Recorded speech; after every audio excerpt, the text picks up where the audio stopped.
pasok po ba si Senator Yvonne Avalos sa listahan niyo sa Pwede rin. Napakaganda po ma'am, kung sakasakali man pala rin uli siya, Opo. wala na po masama dahil Po kayo sa magandang advocacy ni Senator Benor Abalos. Pabor na pabor. So,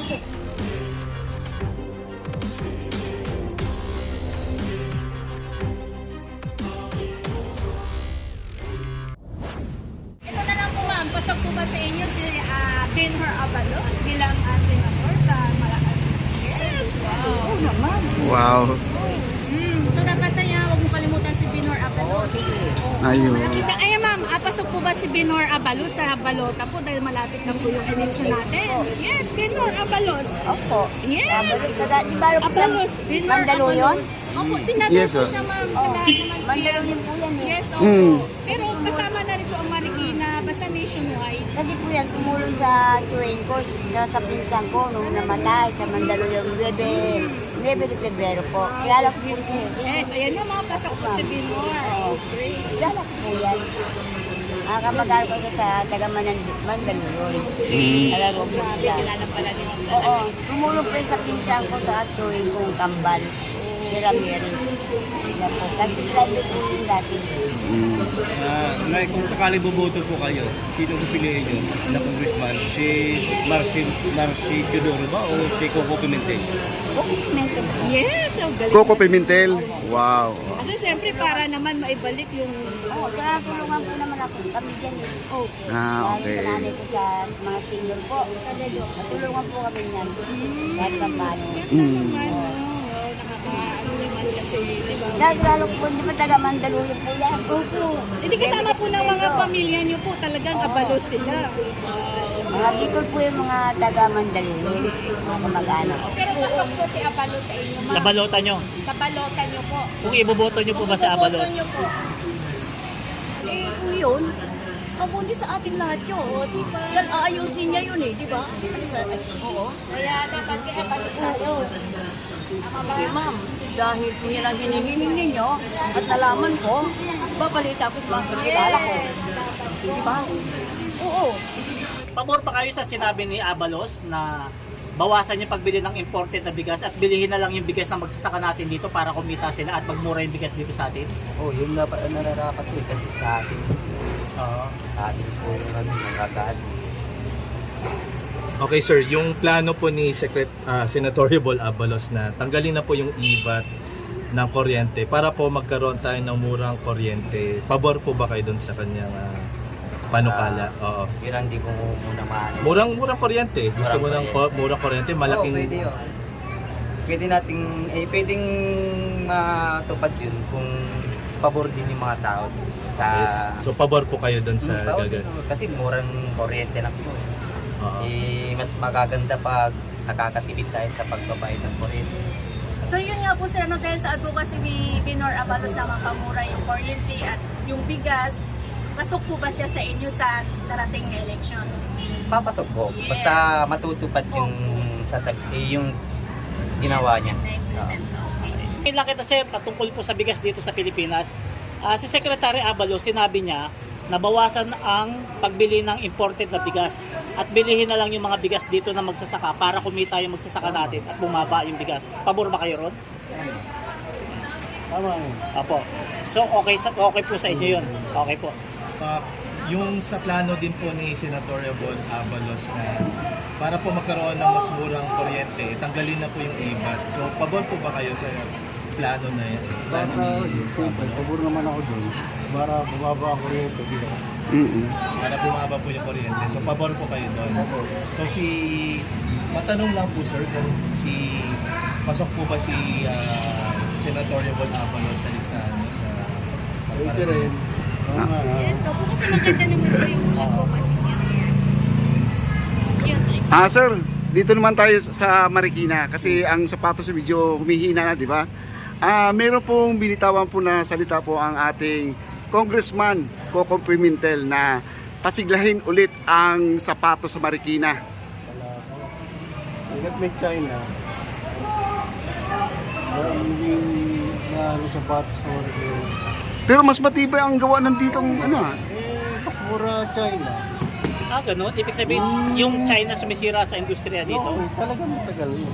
So, China kung talaga. natatandaan niyo po nung last week, nagpunta rito si First Lady, di ba?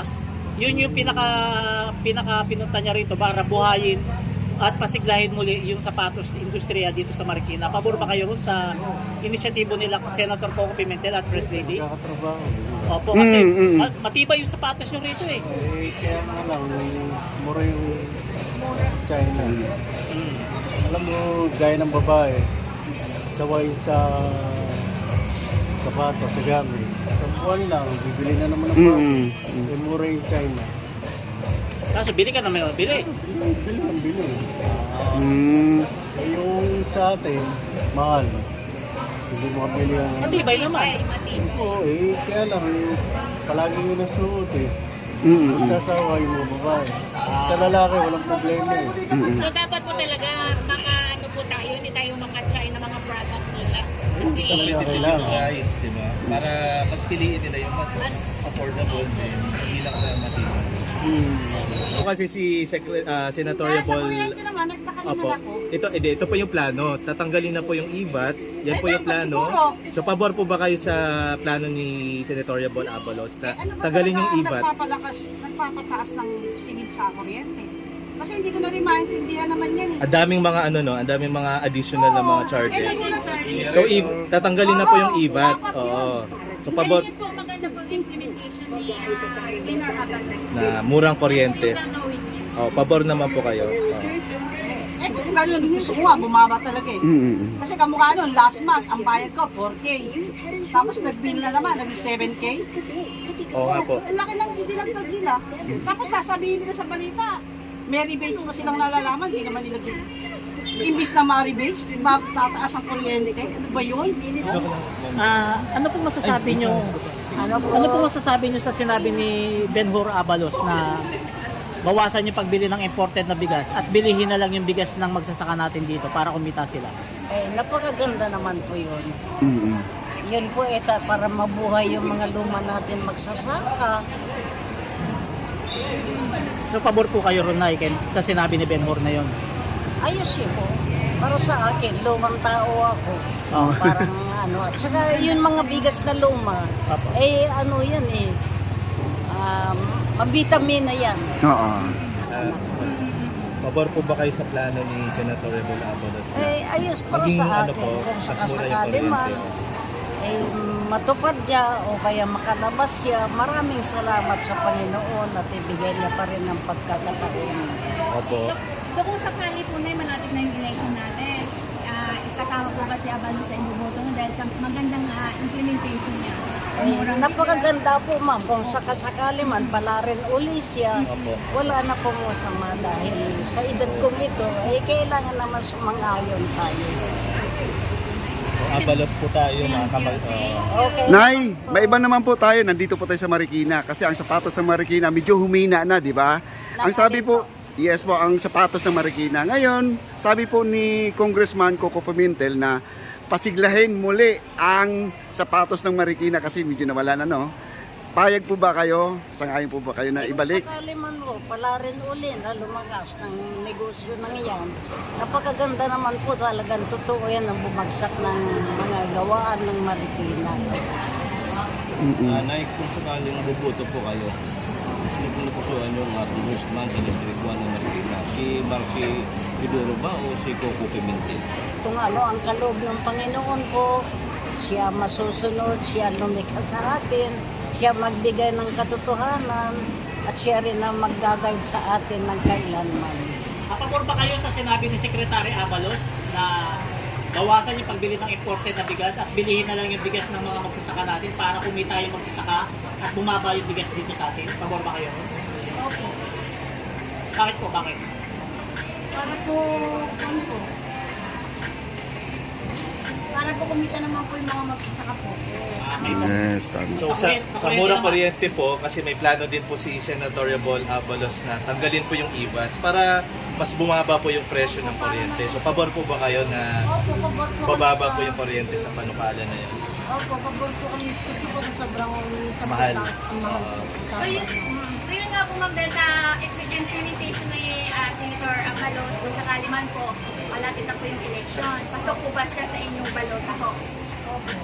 Oh wow, thank you po ma'am. Ma'am, may iba naman po tayo kasi nandito po tayo sa Marikina, sapatos ang pag-uusapan po natin. Kasi ang sapatos ng Marikina ngayon medyo humina na po. May sinabi po si Congressman Coco Pimentel po na pasiglahin muli ang Marikina. Kahit po ba kayo?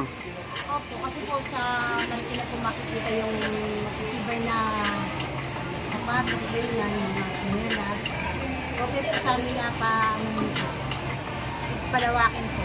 Pabor ba kayo sa sinabi ni Secretary Abalos na bawasan ang pagbili ng imported na bigas at bilihin na lang yung mga bigas na magsasaka dito sa atin para bumaba ang bigas dito at kumita yung magsasaka? Oo, tama. Tama yun.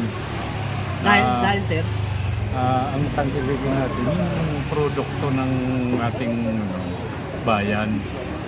Tapos, matagal na pinagtatalunan yung tungkol sa kung paano magiging mura yung imported rice, di ba? Kaya dapat sa lokal na lang. So, ngayon po sa mura kuryente naman, so may plano po si Senator Paul Abalos na tanggalin po yung IVAT para mas bumaba pa yung presyo ng kuryente natin. So, pabor po ba kayo doon sa Ay, ano-kano? pabor na pabor. Yan nga, matagal na natin gustong ipaglaban. No. Panahon pa nila, yun, tagal na yun kay tatay, Enrile. Oo. Opo, tayo so dahil po, pabor po kayo sa magandang advocacy ni Senator Benor Abalos. Pabor na pabor. Pasok po ba siya sa inyong balota sa darating na election? Hindi pa man siya, nakakarating sa akin. Noon pa man, paborito ko na yan si Senado, Senador Abalos. Thank you, sir. Thank you. Sir, tanong ko lang po, nandito naman po tayo sa Marikina, no? May sinabi po si Congressman Coco Pimentel na ang Marikina kasi medyo humina ng sapatos. Ang gusto niya, pasiglahin muli ang ating sapatos Marikina. Pabor po ba kayo? Agad ng plano yan Sapul pa kay Mayor, dating Mayor Dildy Guzman. Nabuhayin yung sapatos ng Marikina. Dati kasi nagsilayas na yung mga manggagawa ng sapatos dito sa Marikina. Yung iba nasa Agapan Nueva Ecija, yung iba nasa Laguna, pero yung mga tatak nila na pwede paranting mabili yung mga tatak Marikina na Pero hindi lang ako sigurado sa quality kung Tatak Marikina. oo. Kung yun pa rin ang Iba kasi ang quality ng yaring Marikina di ba?